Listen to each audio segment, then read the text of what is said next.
episodio les hablaremos sobre las noticias más relevantes de la independencia de México.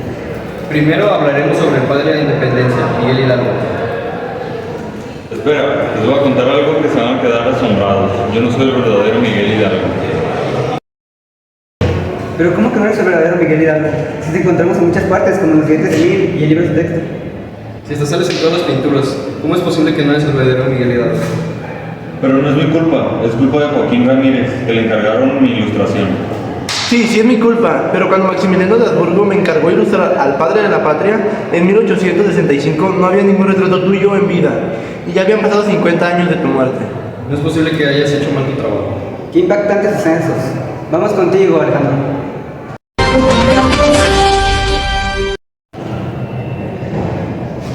Claro que sí, Juaco. Me encuentro en el famoso grito de Miguel Hidalgo, donde Miguel Hidalgo le pidió a un monaguillo del Templo de Dolores que tocara las campanas del templo. Esto después que se descubrió la conspiración de Almada y Allende. ¡Viva la religión! ¡Viva nuestra Madre Santísima de Guadalupe! ¡Viva Fernando VII! ¡Viva América!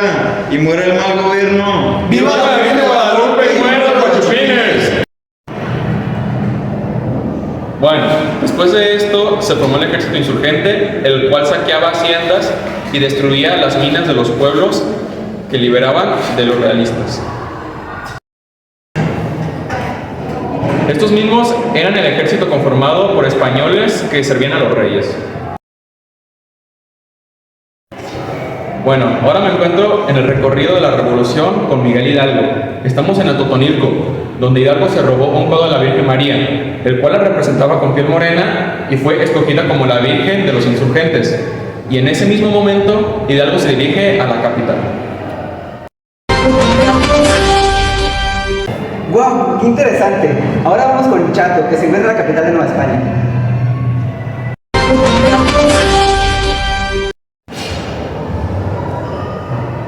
Claro que sí, Joaco. Me encuentro en la capital, donde siento un gran miedo por la llegada del ejército insurgente.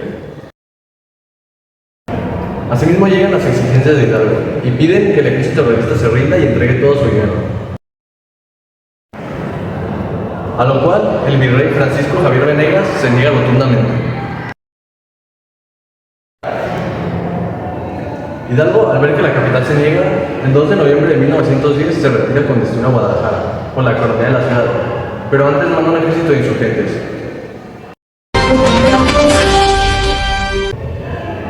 Gracias, Alberto, por tu reporte en Ciudad de México. Ahora vamos con Alejandro en Guadalajara.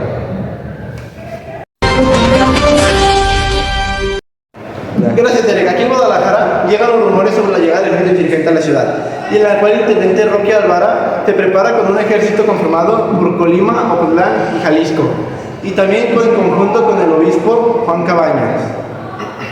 Este mismo mete miedo a la población de Guadalajara con el fin de que no se unan al ejército insurgente. Pero las malas decisiones y la poca organización del ejército hicieron que un grupo pequeño de indígenas se empezaran a rebelar contra la ciudad. El poco ejército realista que quedaba en Guadalajara se le mandó a combatir las pequeñas rebeliones que había dentro de la ciudad, mientras que el Eramo Torres se acercaba cada vez más a Guadalajara. El resto de los realistas comandados por Villaseñor fueron mandados a enfrentar al Eramo Torres en su camino hacia Guadalajara.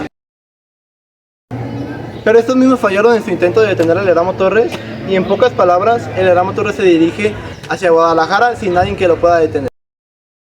Cuando llegó la noticia de Guadalajara, 200 españoles peninsulares salieron de la ciudad hacia San Blas, entre ellos del obispo Cabañas, mientras que Roque Alvaca se escondió en Tlaquepaque. El ayuntamiento de Guadalajara por el momento lo tomaron los criollos, los cuales recibieron al Amo Torres en la entrada de Guadalajara, ofreciéndole la ciudad a cambio de que respetara los bienes de sus habitantes. Le cedo la palabra a mi compañero Antonio, el cual cubrirá el resto de las noticias de Guadalajara. Gracias, Alex.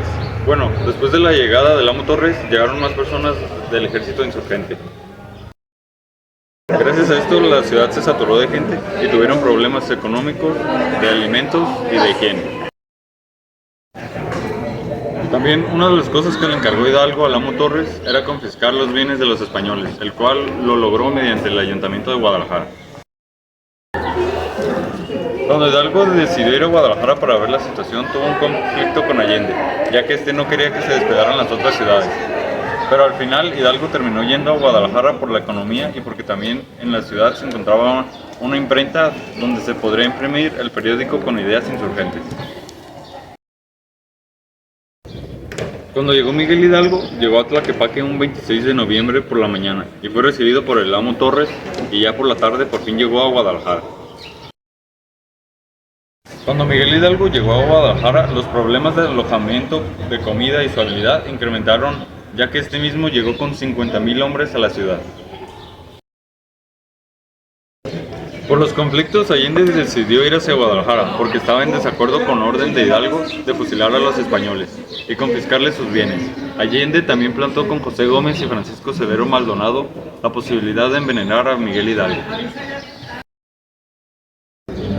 Pero al final Allende no envenenó a Hidalgo.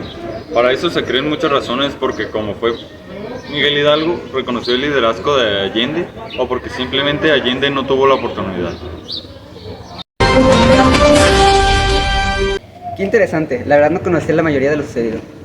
Así es, después de estos sucesos, obviamente se sentía una rivalidad entre Hidalgo y Allende, y eso trajo repercusiones muy graves al registro insurgente. Así es, un ejemplo de esto es cuando el actual encargado del ejército realista, Félix María Callejo, decidió luchar contra el ejército insurgente de 6,000 hombres. Ni Hidalgo ni Allende se ponían de acuerdo de qué estrategia utilizar para defender la ciudad de Guadalajara. Por un lado, Hidalgo quería que todo el ejército fuera en un grupo de frente, mientras que Allende quería dividir el ejército en varios grupos, y al final se decidieron de la estrategia de Hidalgo. Pero bueno, vamos una vez más con Alex y Antonio, los cuales cubren este suceso. Claro, Derek, aquí los 50,000 insurgentes tomaron la estrategia que propuso Miguel Hidalgo, pero venían mal preparados, solo traen palos, garrotes y piedras. Este enfrentamiento se llevó a cabo el 17 de enero de 1911, en el puente de Calderón.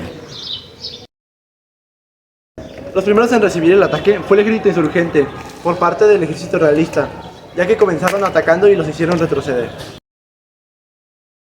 Después un grupo realista se posicionó en el puente de Calderón a punta de balazos, tantos que incluso se quedaron sin munición de los rifles y tuvieron que replegarse, pero no por mucho, porque inmediatamente fueron apoyados por 2 cañones.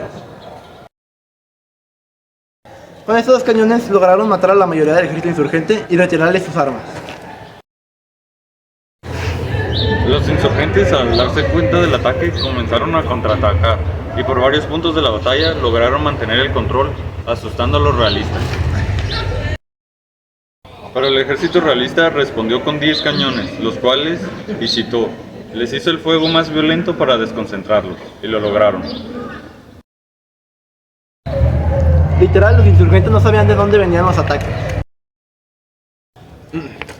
También los realistas lograron destruir la mayoría de las municiones del ejército insurgente. Gracias a la gran confusión que había en el campo, los realistas contraatacaron a los insurgentes y lograron asegurar su victoria.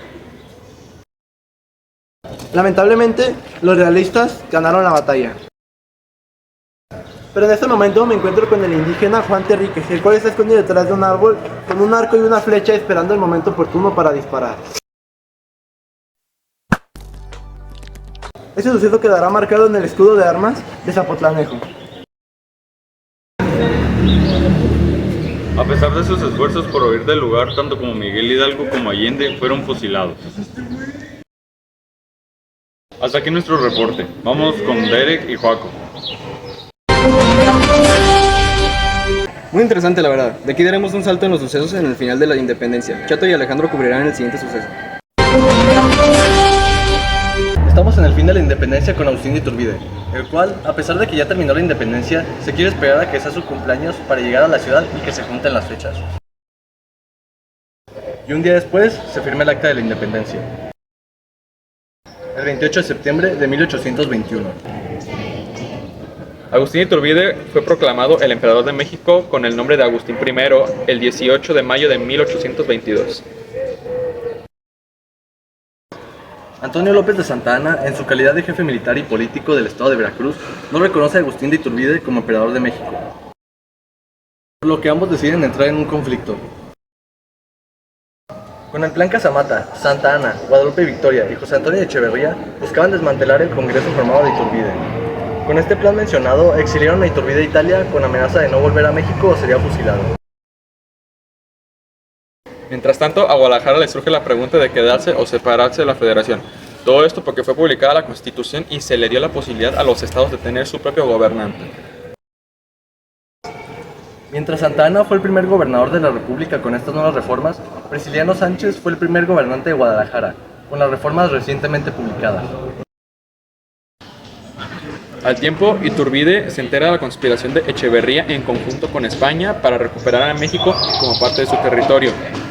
Esto, a tratar de advertirle a México de la conspiración, Iturbide es fusilado el 19 de julio de 1824. La conspiración falla, y Echeverría fue descubierto y amenazado con ser borrado de la historia. Hasta aquí nuestra cobertura. Gracias. Eso es todo por hoy. Gracias por venir. Informes Don Rogelio.